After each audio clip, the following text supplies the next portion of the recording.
By August this year, no single Kenyan will attend the rally of Sifuna. He has no agenda. Fernandes Baraza, governor wa Kakamega, kusema. Now, muona vile vitu zinafanyika. Unasema na una dismiss ati hakuna watu ambao watahudhuria mikutano za Edwin Sifuna.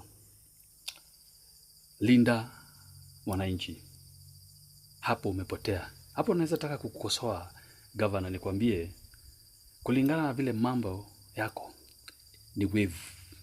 Na wave imekuja na ubaya. Usahau kwamba Gen Zs sasa wamepata, ni kama wamepata kiongozi wao ambaye ni Edwin Sifuna. Mimi ndio Sifuna. Na watu wanasema sisi ndio Sifuna.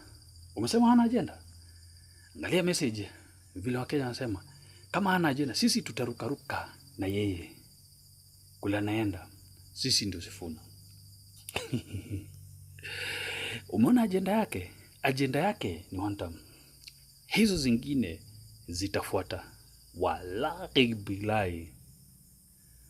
Watu walisema hatafika Kisumu. Watu wakajiandaa. Wakasema Kisumu is a no-go zone for Linda Mwananchi. What happened then? What happened thereafter? Walijifikisha huko. Walijiwasilisha Kisumu dala. So, mimi naweza sema kile mnasema sasa ni overtaken. Kimepitwa na wakati. Kwa sababu hawa viongozi ni sauti ya Wakenya.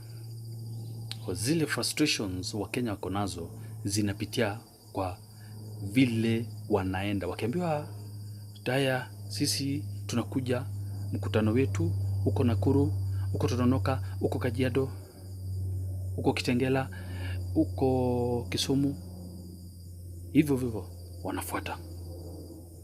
They are airing their grievances through these viongozi and through hizo mikutano vile zinafanyika. Are we together?